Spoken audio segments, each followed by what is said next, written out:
This might just be the baddest Can-Am on the planet, man. He's got some, y'all look at this. He's got some 35. Look, nothing screams I'm a redneck bigger than this right here, dude. You know? It does. Hey, it's all purpose. It's all purpose. Utility vehicle. Dang. It's all purpose. I love this thing. You better hope you got one of these machines sitting around. You sink this thing out here, dude. Yep. Oh, you got to limit it, man. God, dog. Yeah, it's got it pimped out, tinted windows in it. You can't hide money. I'm telling you, you just can't hide money.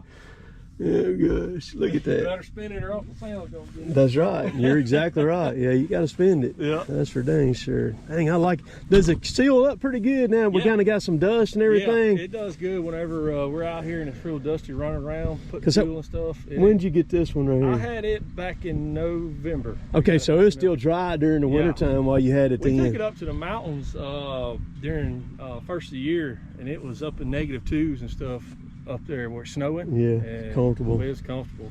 Nice heater, air conditioner works good. Because I've seen a lot of people complain about the Polarises with the calves not sealing up for what you pay for them. And I was sitting there thinking, you know, my next one's going to have a cab on like that. Yeah. And I'm sitting there thinking, if I'm going to pay $40,000, $50,000 for something, the son of a gun's going to seal up. I don't want no dust coming in. Now, I haven't had any issues with it. Them tires, man. God, dog, dude. The suspension up and springs, and we knew we was gonna work it. Yeah. And we had a custom built fuel tank, 60-gallon tank in the back, and we got the little 50-gallon too we carry. Well, it's perfect for this right here, ain't it, man? It's cooler. It's a 4-seater chassis. Is what it is. What's in this tank right here? So that's fuel. That's fuel right there. 50 gallons, and this is a 60. 60, okay. Yeah. And it's got boxes all the way through both sides. Oh, gotcha. Stick whatever through there. Gotcha. Wow. Yep. And it's got a hydraulic tip bed on it. So I made some pretty good progress coming out, dude. That thing I told him on the camera when I was filming, it's no different than a tree cutter. Right. It's the exact same. So I mean, it just was like instant fluid right off the bat. It's smooth too. And if you could catch something like running to the right where it kind of caught it in the ground, oh, it was over with, man. You just eat it lunch. Yeah. I like it way better than the other ones I've had. Yeah. I got you. I got some drone footage too. Yeah, I seen you out there. Did you see the thing? Yeah. I'll fix you up some promo stuff, man, for you is what I'll do. I appreciate that. Oh yeah. It's hard sometimes to get all this photo stuff whenever you're working, but man, I appreciate it. Oh, it sucks because like I hate fooling with a camera, man, because like it takes me twice as long to do a job sometimes. And I mean, time is money, you know. And I mean, I miss a lot of stuff that's really cool and really good, but I mean, I just don't have time. You know, I don't have time. I need to, you know, set the camera up, and people have no idea how much time it takes to do that. Yeah. I got your saw sitting here, ready to go right there. In case we need it. Yep. Sure is. Got a good little unit. What saw mount is that right That's there? Super ATV. Super ATV. I actually like that one. Take it off, and if I don't want to run it or we're going somewhere, just pop it off and set it in the shop. This one here, I like it. See, I want to do something on that new Mini, similar to that. Right. Because my biggest beef about these saw scabbards is it bouncing around in there, and it beats them to death. Yep. But this one right here, you could easily fix this one up where you had a wing nut system on it, and tighten it down to where it locked it down, and that way it hold it. A piece of flat in there or something, screw it in there. That's right. It's definitely you know, you get on these bigger jobs and you're having to get fuel to the machine or vice versa. Oh yeah, and sometimes you may be way out yonder. I mean, that's 250, that's pushing 300 yards out there where you're at out there. You don't want to drive your truck across there and poke a tire or whatever. Or I started to drive out there and I was like, no, I'll be here. I'll be here the rest of the afternoon plugging tires. I was like, I ain't doing that. So this thing here is well worth it. We carry it everywhere with us. God, that's crazy. That is crazy. It's a versatile. That's a real door too, man. Yeah, it's got power windows. Yeah. Did you buy this one locally around here? Yeah, Somewhere? Hattiesburg Cycles. Hattiesburg? Yep. Cool. They ordered it for me.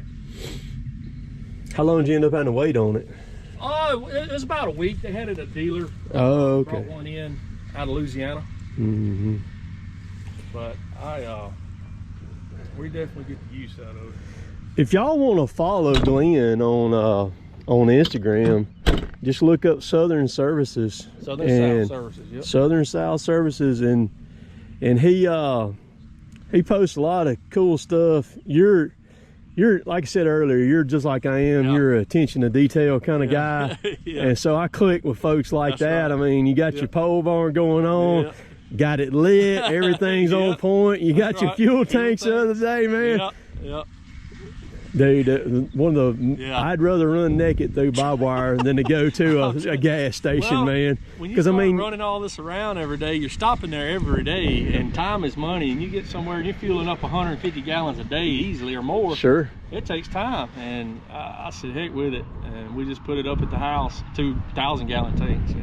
You're gonna get your money back in less than a year on it, or what you had to do on that, you know. And I got a night light out there on it, and because I mean, you know, our gas stations around here, I think it's across the country. I mean, you about got to be armed with AK-47 to get out at them. You don't want to leave this stuff on idle very long, unattended around here. But yeah, I just fighting all that stuff every day. Well, I mean, we were running that machine.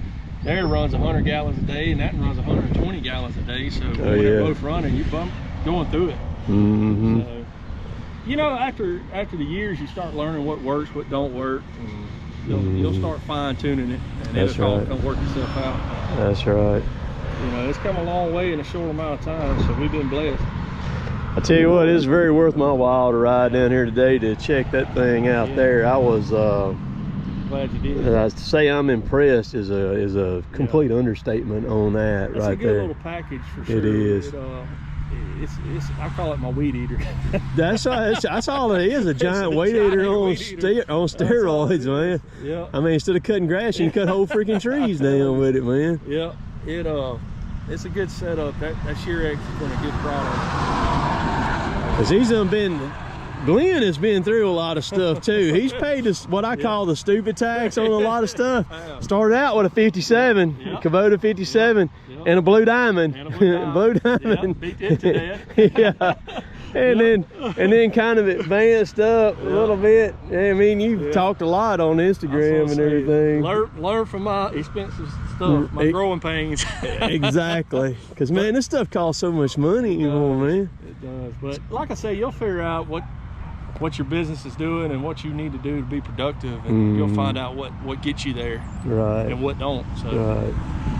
Well, that's cool, man. I appreciate you letting me come down here and bug you a little bit, give you some free labor. He's thinking, I don't get to see all three of them running at one time like that. I'm making money today. That's it. It's a good day for Monday. Yeah. That's good. We're gonna finish slicking this 15 acres up and move on to the next one. Well, that'll work. Yeah.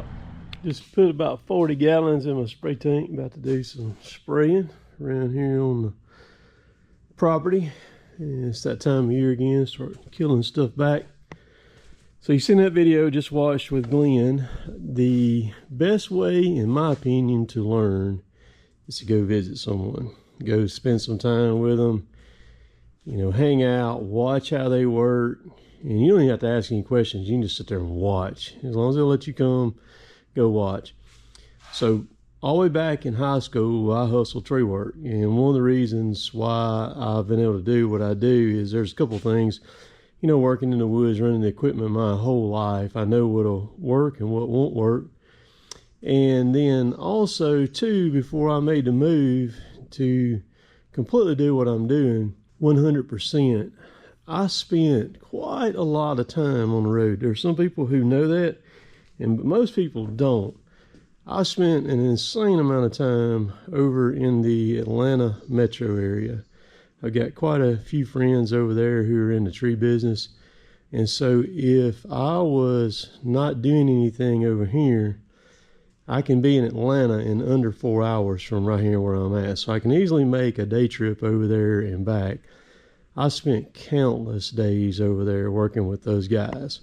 I didn't even want any money. I went over there to work to help them to learn. And that's what I did. And that set me up to, you know, where I am now. And you can get past so many learning taxes, stupid taxes, however you want to phrase it or call it, by being with somebody else.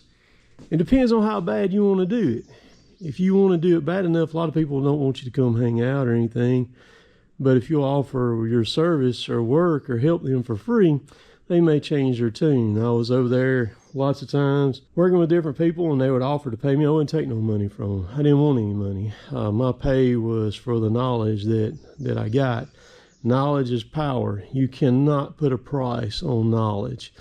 You can get up in the upper level of whatever profession you're at by being with somebody else, not by trying to figure it out by yourself or whatever. And it means a lot more to somebody if you're there in person. I have a lot of people who want to talk to me on the phone. I had a guy the other day send me an email, and I have a way I can check a lot of people out unless you're just completely hiding. And what it was, he wanted to get on the phone. Everybody wants to get on the phone, and I wish I could talk to everybody. However, I don't have the time to be able to get on the phone with everybody that's out there. So if you can get on the road, go visit somebody that's out of your area. You know, even if it's 3-4 hours away, you can easily do that in a day run. And there's plenty of groups on Facebook all over the place. You can become friends with people, and trade shows are another great way. People a lot of times don't understand that they don't use trade shows as a tool in their toolbox for leverage and power to be able to do stuff. Because you go to these trade shows, you can mix and mingle, talk to people, talk to vendors, whatever it is, whether it's a logging show, you know, a tree care show, whatever it is. And my goodness, you can learn so much stuff, and it's very worth your while to spend the money to travel and to stay in a hotel and eat for a day or two. And you're not giving up much by doing that, because what you're going to get in return for what you just did is going to far surpass what it cost you or what you lose in production. Hope you enjoyed that. Cool stuff. Enjoyed getting to hang out with Glenn over there. Y'all have a great day. We'll catch y'all later. Later, taters.